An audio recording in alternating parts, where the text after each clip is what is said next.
really don't know where to begin. When I say I mean we. I speak in behalf of my darling little wife.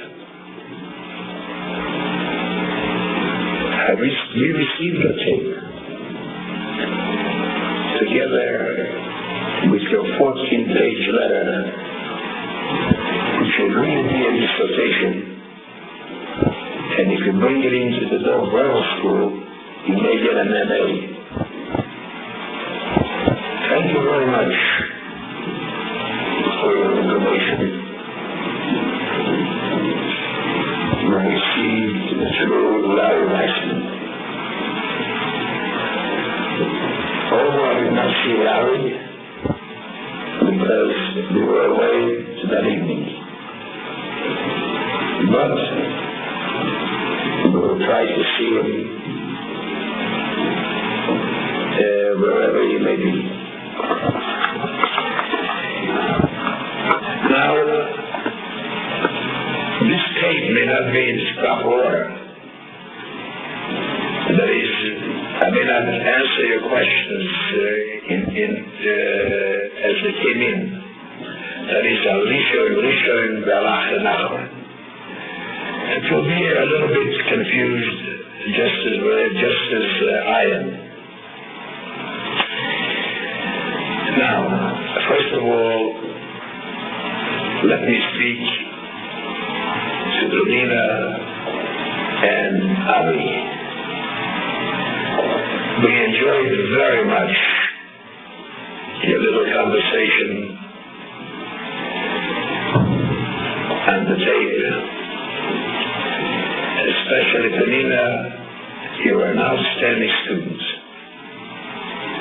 I want to make you feel good that Ravi is still in kindergarten because he's lacking 2 months for Kita Aleph. Your reading is almost perfect. You sound like a real grown-up lady. And I hope that you will grow up to be a real joy to your Abba and Ima. And I'm a little Abi. I cannot tell you how happy we were to hear that you are home and that you're still the same Mildechaya as before. You know, I love wild children. And if they're not wild, I make them wild. We enjoy your songs. We want you to stay well and happy, Avi, with your sister and your new little brother or sister that will come later on.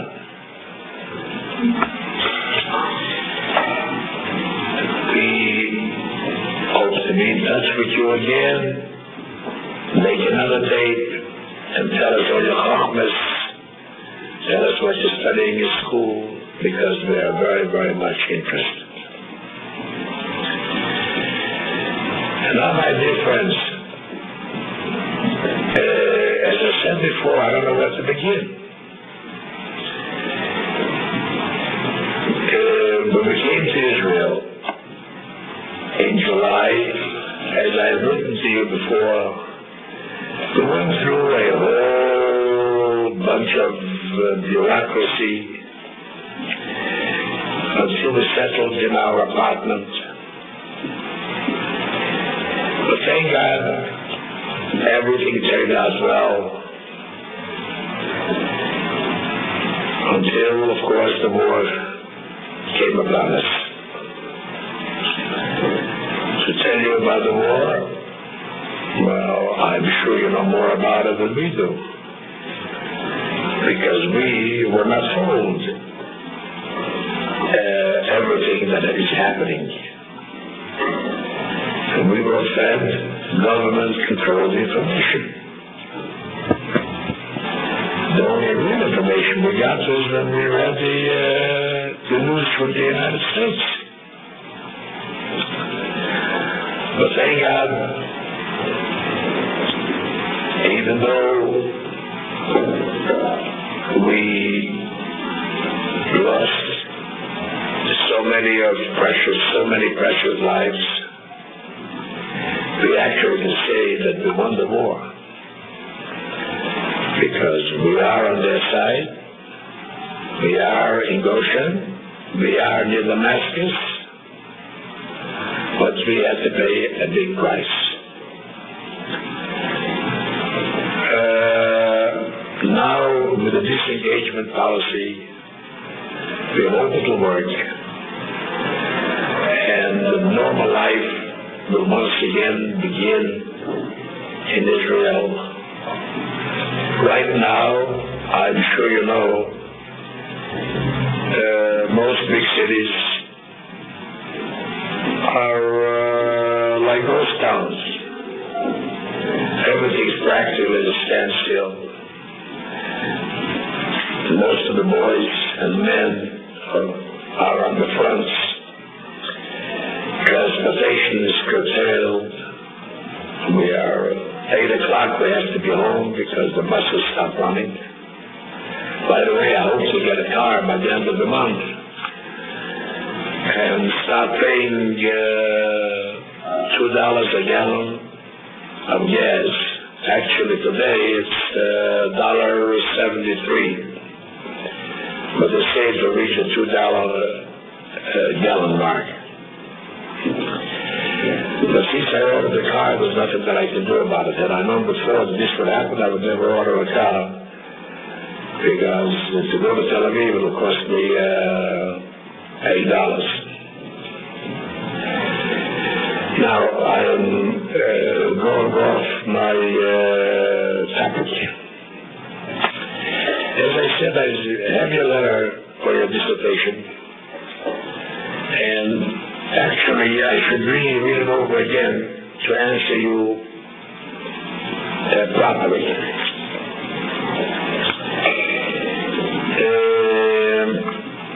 I'm glad. I'm just reading your letter now. I'm looking at it while I'm talking to you. I'm glad that the Belgian dinner is over and it was a financial success. Actually, as I've mentioned to you, I was ready to come. But I suppose nobody thought of inviting me, so I stayed home. I'm not bitter about it at all. I actually saved $1,000. But I thought in honor of Dr. Belton, our friendship of almost 30 years, I should be there. But nicht is nicht. I forgive him 100%. I don't know what it was, an oversight spot, but that's the way he is, you know. So as I didn't.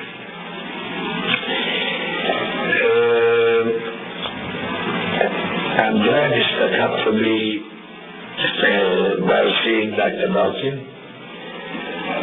But I know the man, that's the way he is. Nobody will ever change him. I thought years ago that I would be able to change him, but it's always the alternate side. What else did? I also read your stuff there in your dissertation of the silver, the mamza that you mentioned. Which is, don't pay any attention to this nonsense. Ignore it and it's better off. It hurts, but we know who he is and what he is. He belongs to an institution. And if somebody would put him in there, it would do a big favor to him and to the community. Now what else? I'm reading your letter while I'm talking to you here, so if I hear a he and a ho and a ha, you should know that I'm looking over. Now about this letter house that you say in the letter, I really feel bad that she is not being given unemployment insurance, which is entitled 100%. But I cannot dictate any policy from here. If somebody has a conscience, I'm sure that they will do the right thing by her.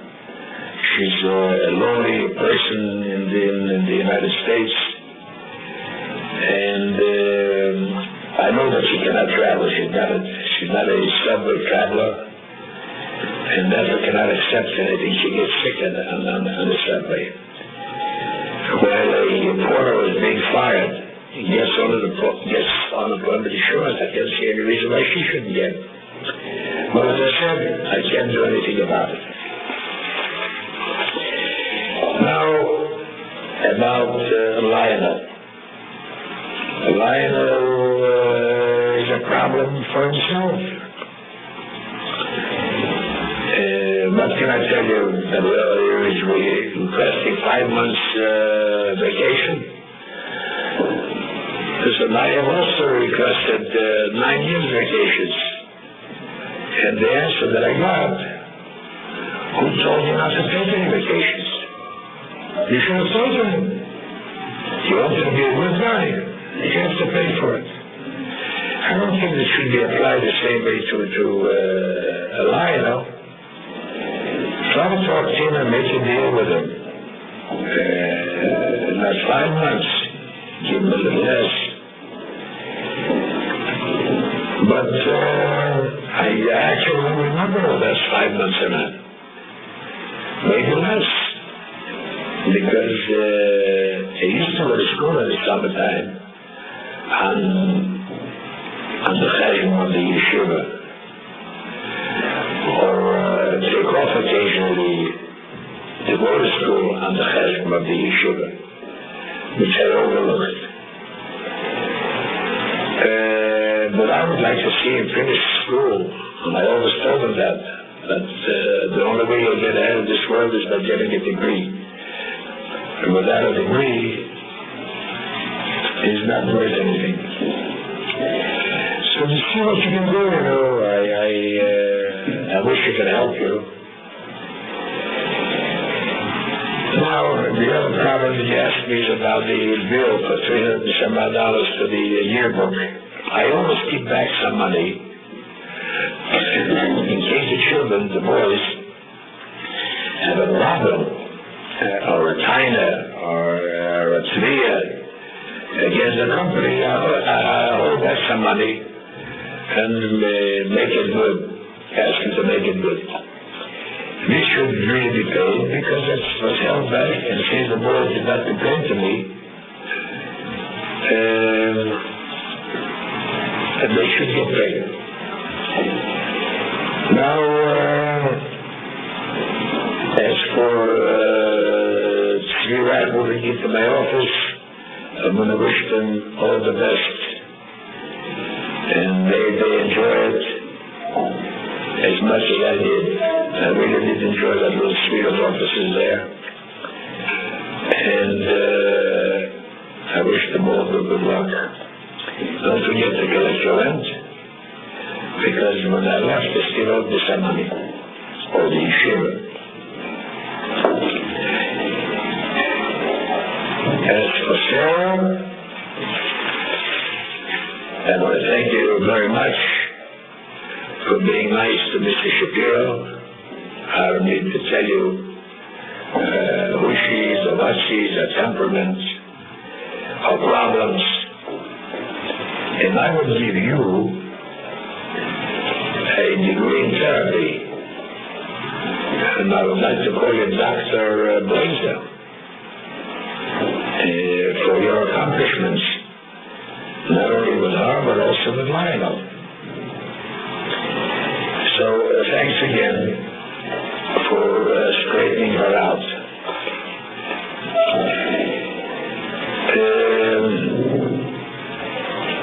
As for, of course, the Zorf is here. We saw him for a little while one evening. and they're waiting for the birth of a grandson or a granddaughter, and they haven't heard from him yet. Actually, the weather here has been the worst in the last in 10 years. We had a snowstorm, which is equivalent to any snowstorm in the United States, the likes of which they haven't seen for many, many years. The city was paralyzed. Nothing was open. The post office, stores, banks, everything died in Jerusalem for a period of 24 to 36 hours. Of course, the communications and the lights were out, and the heat in the buildings were cut off. People were stranded on the roads. The roads of Tel Aviv and Jerusalem were closed. Of course, you read in the paper where cover 3 of all Jew officers were frozen to death. Today, January 23rd, is another snowy day, which is the second snow in almost a week, which is unusual in Jerusalem. And again, no buses. I managed to walk to the central bus station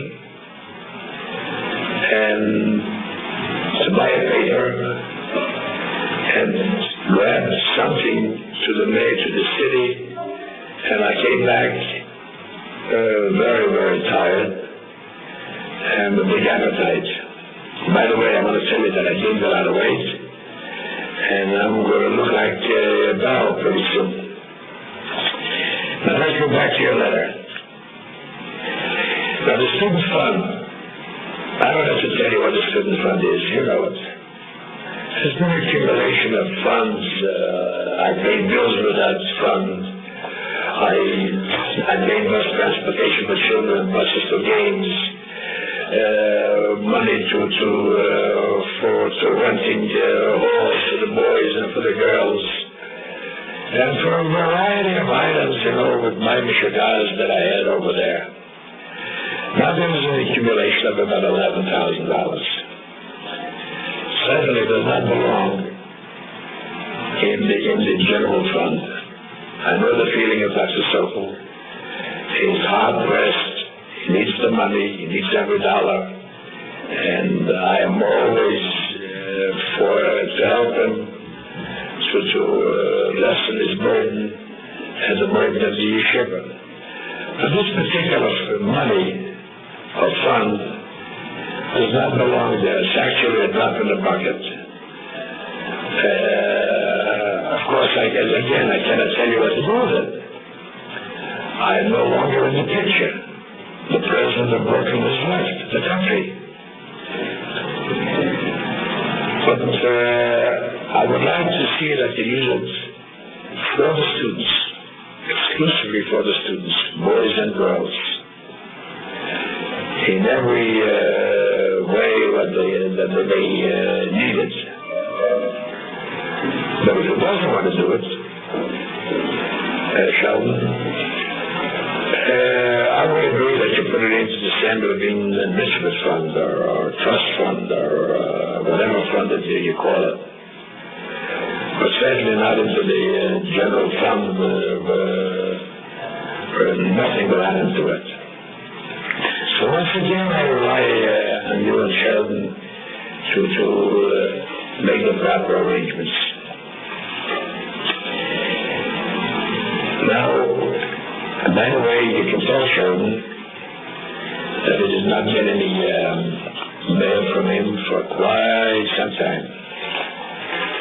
And if he's angry with me, let him tell me why he's angry.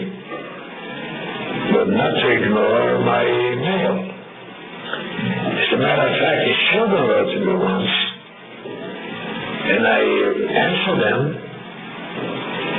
and I haven't heard from them since. I I also listened to Sam Hochstein to find out what is the matter and what is the trouble there. Now, the reason I'm having an on here, Jay, is because I'm looking at your letter and I'm on page 9. And I'm just glancing it through. And I'm almost coming to the end. And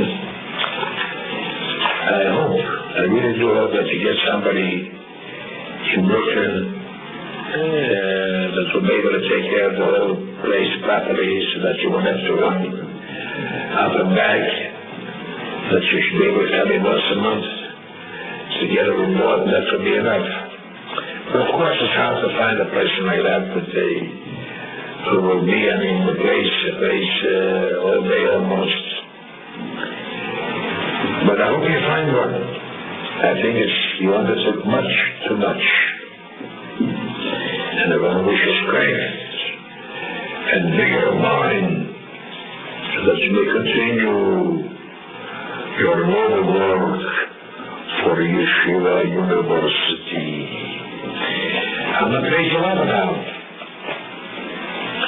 And what I will say on page 11, nothing too much as I said to you as a dissertation. And this is it. Now I'm not going to the tape that you sent me. I remember what was saying, but I don't remember I sent the tape already. I know she said something in the tape about Mr. and Mrs. Lieberman. Of course I will take care of it. Go over to Michigan. You'll talk to them and give them your best regards. What else did Jay say in the tape? Do you remember? Well, I have to replay the tape now to reply to the tape. That will have to take place in another conversation. Because I'm not going to play the tape right now. Precisely. Now, as far as Daniel and Ada are concerned, they're both well. Daniel is working at Hebrew University, as I told you, in charge of students, foreign students, or we call them students, Mechutz, as an advisor, helping them with programming and dormitories, and he has some people coming over to the house, counseling, lecturing. He's doing a very nice job. Amy's working too in the morning because you just can't make it one person working in the family. It's a real hard struggle, my dear friend, to make ends meet. So Daniel's army status, well, he was already informed that he's entitled to serve and that he should await his turn when they'll call him. Of course, we hope now with the disengagement business that they'll won't call him up. Anyhow, he will have to probably serve for a while to get his basic training and sent home. How long would that be, we don't know. The Hawkins are fine, and I want to thank you very much for the regards from the nephew and his wife, Shelley and Jonathan, and what's the last name? Health and. See, I also don't know their names, so don't feel bad. Again, tell the parents about it, and they were very happy to hear that you bumped into them. I'm terribly sorry that you cannot make it out in Israel. Really, we would really love to see you. As for us coming for Pesach, well, I don't know, it's not in the cards yet. We'll probably go over here for Pesach summers in a hotel and take Daniel and Ada and the kids. And for the money that it will cost us to go to America, all of us can have a May Day Pesach. As for you coming to Pesach here for $1,500, you can almost make it for the hotel, but not Kafka.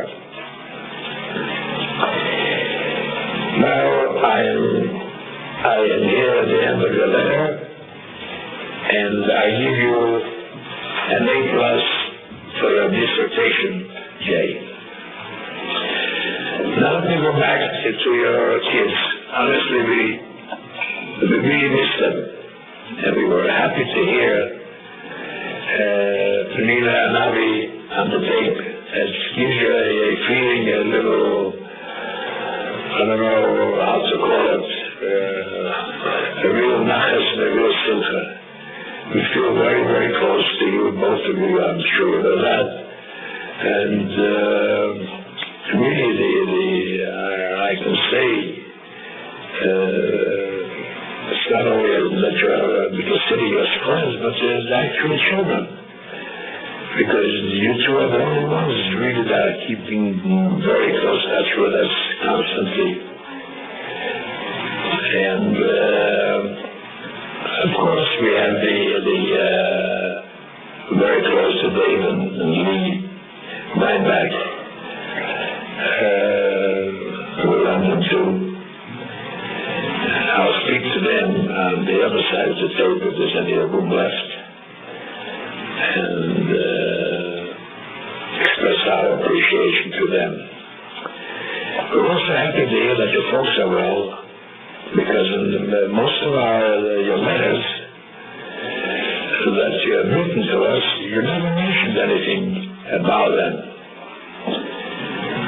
But in your tape, you mentioned that they are well, and I hope they stay well and enjoy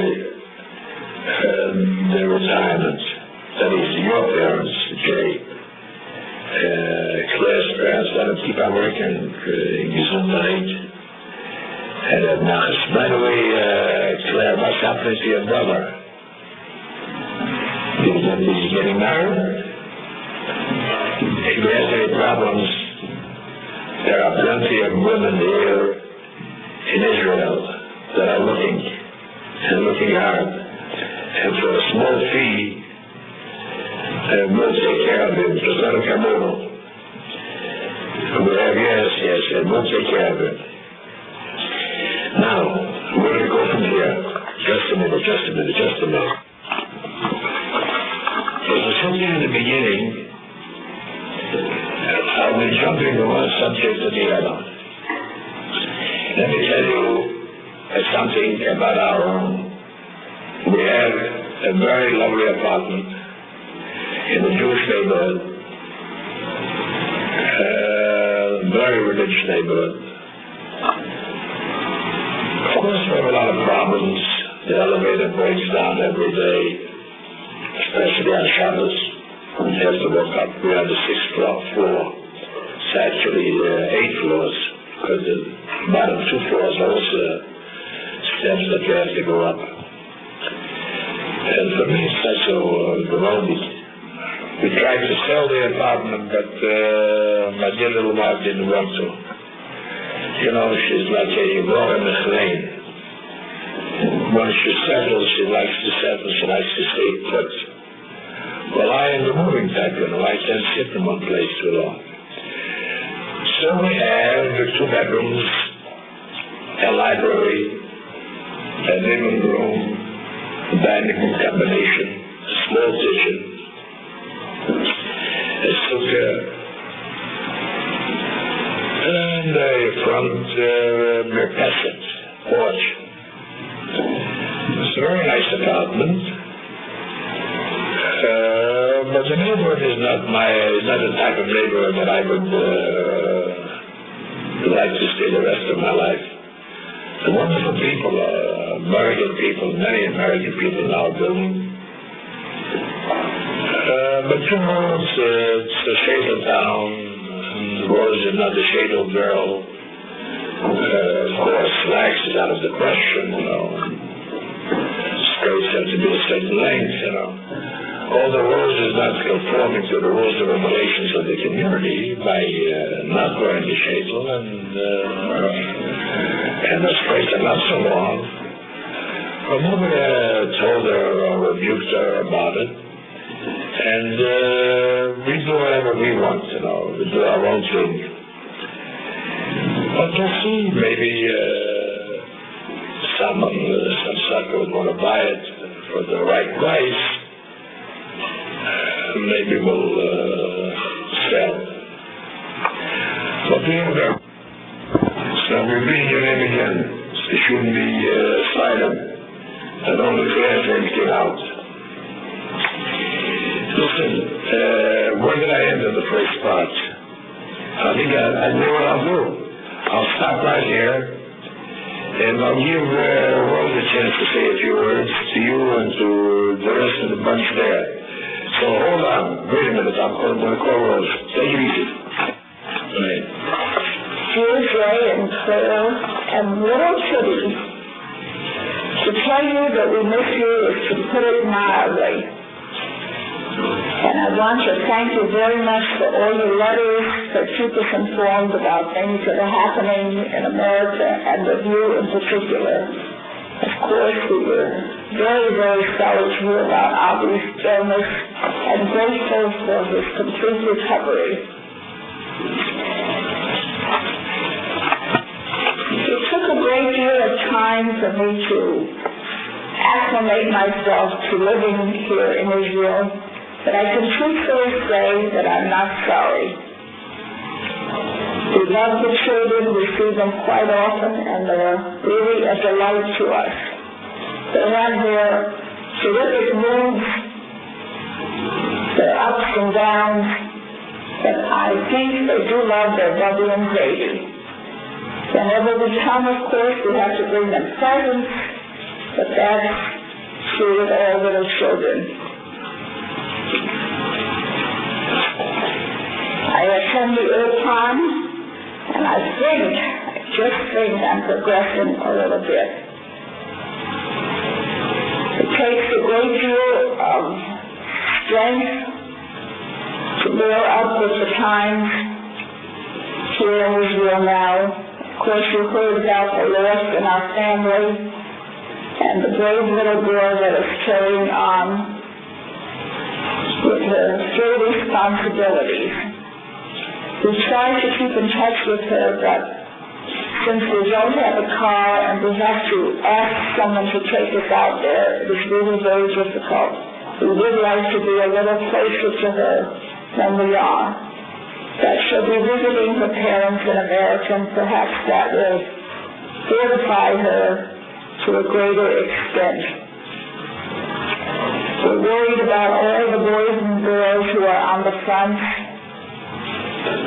and hope that they come back safely to their families. Of course, we miss all of you very much and hope that you will plan a trip to visit us in the very near future. As of the present moment, we're just talking about coming to America for the summer. We would like to be near-based, so we would like to have a little place of our own, and if you have any suggestions where we could stay, we would really appreciate it. We don't mind paying for it, but we would like to be on our own and see you very often. Dear Kitties, we hear of your progress and we're very proud of you. Amina, I can't really believe that you're so smart. To think that you read and wrote all that you did on the tape, it's just unbelievable. And Avi, your singing is just beautiful. Give our very, very best regards to the Weinbachs. They've been more than nice to us. They've attended to all my little requests. Maybe I should call them my big requests. They've taken care of all of my meditations, which incidentally my headaches are just like they used to be in America. I believe we live in America too. I wish to give my very best to Lee and Dave and tell them that we miss them very much and sorry that they're not making their trip as they planned. We would had our car on time. I believe we don't have it yet, but we should have it in a few weeks. And we will attend to all their plans that they want as Dave doesn't. Jeff doesn't tell us what they want us to do, and we'll be glad to attend to it. We'll try and see Mrs. Bornstein in the very near future. If she had a telephone, I could call her, but I don't know what it is, and information tells me that she doesn't have a telephone. And we expect to get a telephone in the very, very near future. We're trying to pull strings, but so far it hasn't done much good. We received our television last week, and it's really very useful. It only took 6 months to get it, so of course we appreciate it very much. I do a lot of knitting for the children, and I even made a hat for myself. Stan doesn't like it too much, but I wear it because it's very cold outside. And the weather is very comparable to America, so please don't think that you're missing very much weather-wise. Kelly, I'd like to sing a song to her, but I find that I'm very hoarse. Tell her she didn't complete the whole song properly. There was a B-I-E-I-E upon the wall, I-O, the bee is sing-I-ing-I-ing in that wall. There was a boy, I-O, who had a stick, I-ick, and gave the B-I-E-I-E an awful lick. The bee is sing-I-ing-I-ing, the bird is yell, and told the B-I-E-I-E to go to way down yonder in the cornfield. Oh, yes. Please don't forget to tell Hattie that I miss her very much. Imagine me polishing my own silver. And listen, Claire, the gloves that she gave me are really marvelous. I spend very little time polishing the silver because all I have to do is just go over it every other week. I don't think things tarnish as much in Israel as they do in America. So bring your silver here and I'll take good care of it. On this happy note, I want to wish you all a very pleasant and wonderful winter and spring and summer, and have a wonderful taste up. Maybe we'll make a cake before that and send it to you. In the meanwhile, be well and carry on, and thanks again for every little thing every big thing that you did for us. Incidentally, since Dan spoke to you on the tape, a couple just came in and wanted to buy our apartment. Of course, they're very, very poor people, but still they would extend themselves and take over the apartment. But where will we go? And it really is a very beautiful apartment. And still the lady hates to lose us as tenants here because they live in the building also, but they're being evicted because someone else wants to pay more rent for their apartment. But she says, since I don't wear a shekel and she doesn't wear a shekel, it would be a great loss for the community if we moved. So maybe we'll just stay. So long. It seems that every time I start this tape, your name is left out still somehow. So I'm going to repeat again your name. Listen, not a whole step of peace. And you heard a voice, I'll continue with my BS a little bit. On the other side of the tape, I finished the tape with the name, with the end of the word war. But I meant to say that the war thing is over more or less. The morale in Israel is improving. The morale is not so always good, except that when you sort of an unity, a loneliness prevailed all over Israel. But we hope that things will improve, and that people will start coming to Israel once again.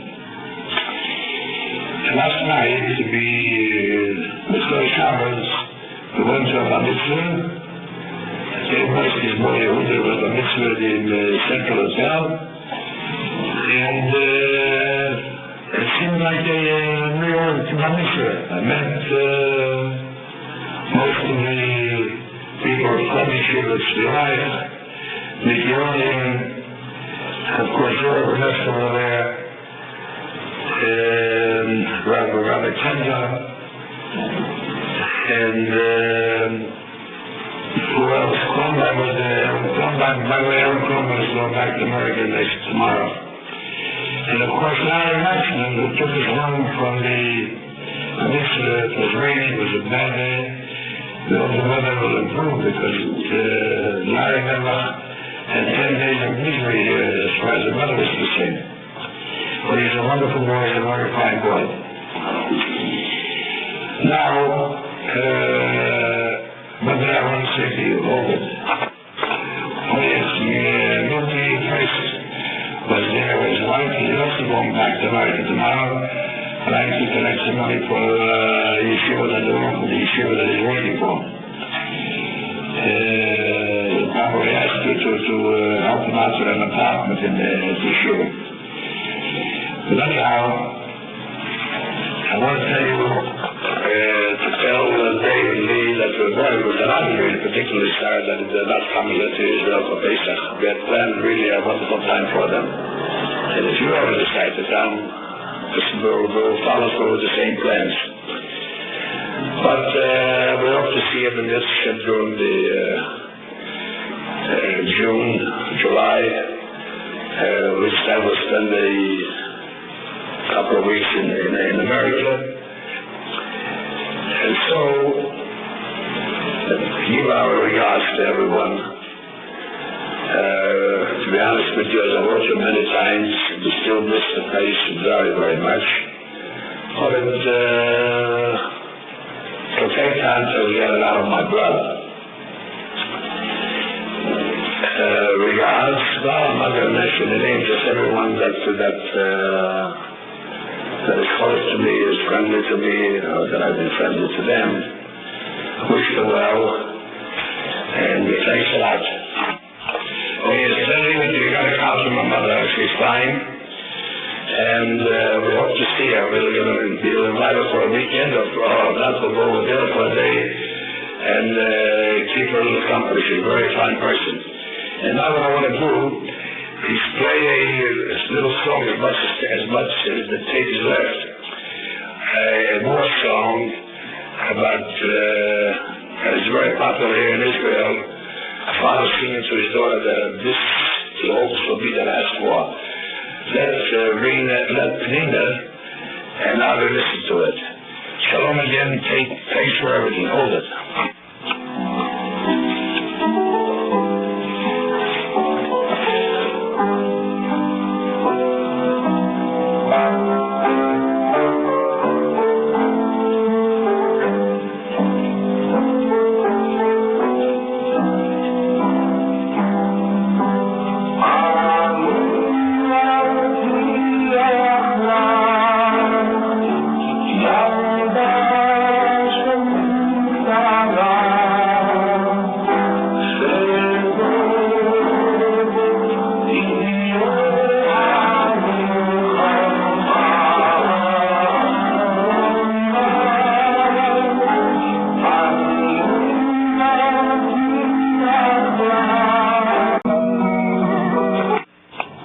These are a few stanzas of this record. I hope you like it, and I hope it will be true that this will be the Muhana Ha'achronah.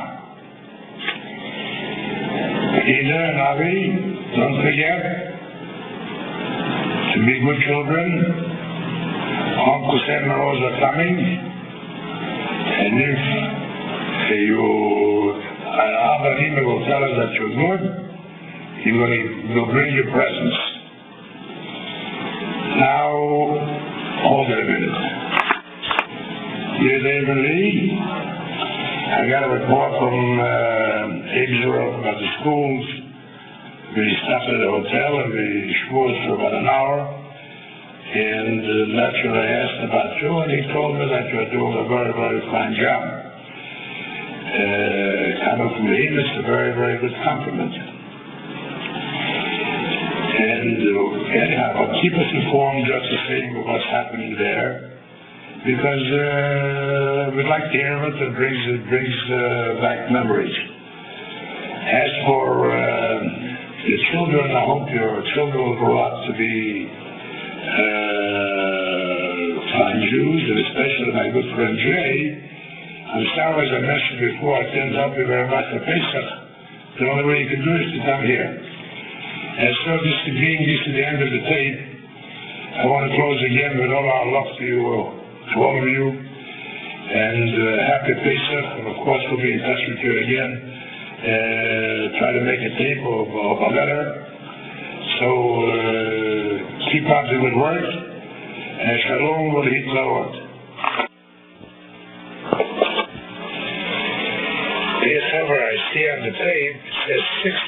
Is that a 60-minute tape or a 30-minute tape? I don't know really where I am at. And I hate to waste the tape. By the way, Jay, I'll straighten out all this cosmetics with you when I get back. You know, I don't like presents. In the meantime, I don't want to waste the tape, as I said, so I'll try to play some more songs from the Yom Kippur record. So listen, here it goes. Hold it.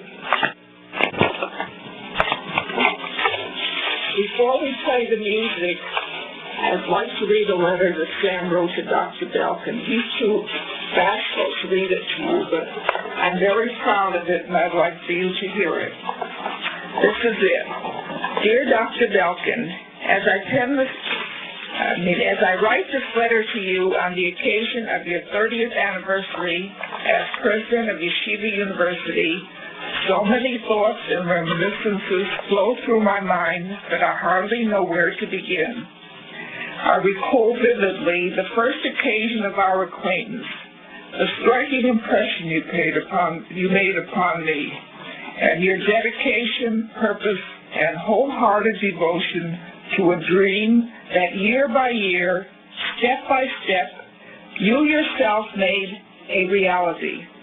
The network of Yeshiva is vast, with fingers reaching out to every corner of America, Israel, and the world, helping young men and women to excel in Torah and secular education, and youngsters to rediscover their rich Jewish birthright and identity, which in all too many families was forgotten generations before their coming.